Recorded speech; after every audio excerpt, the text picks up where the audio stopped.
speak to you both. We're short on time, so I will begin. Rosamund, if I can start with you first, she's found her dragon, and there's so many other people who are interested as well. So how does she begin? Like, what do you think she sees as she kind of begins this season with that?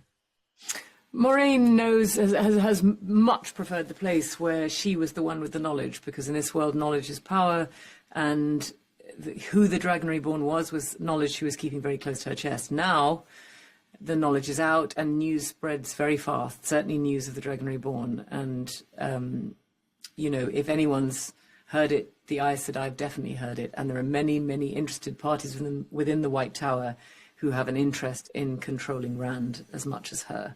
There's definitely a faction within the White Tower who would want to trap him and, bring him before a kind of the equivalent of a court-martial, namely the Red Aja.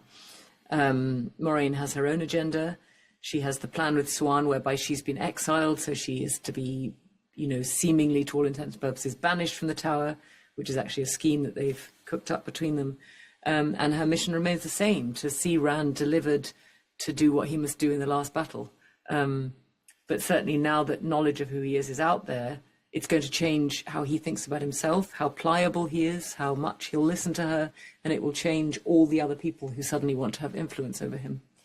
One of my favorite moments of the books where they actually do trap him and they put him in the box.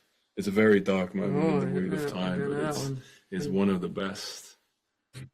I have to ask too, Rand now. Do you feel like he's finally taking control of his destiny when we come to this season?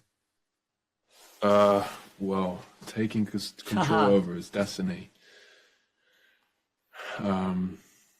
Yes and no. He knows, he's definitely researching the prophecies. He's studying way more. He's really trying to understand it, but then he wants truth. That's it. But then he's not, he's very serious about it, but it feels like he doesn't, it's not embodied yet. It feels like he still has to go through a trial, a test that gives him this embodied knowledge of the prophecies. That's a bit abstract for you, but there is a moment in episode 4 where there is that test, and he lives through the past, moments in the past, and he gets knowledge about where he came from and the history of certain groups of people in the world of the Wheel of Time. And that's where it really clicks with him, because he sees moments in history where people paid the biggest price of their lives, like the biggest sacrifices for him to get to this place, a moment in time, which sets him up for the end of this season, which is with way more purpose, because he's not only seen it, but he's lived it. Right. Rosamund, I have to ask too, the last episode we saw you do a lot of channeling and handwork and movement. I really wanted to create a world for the magic because it's not, he doesn't call it magic. The word magic never enters the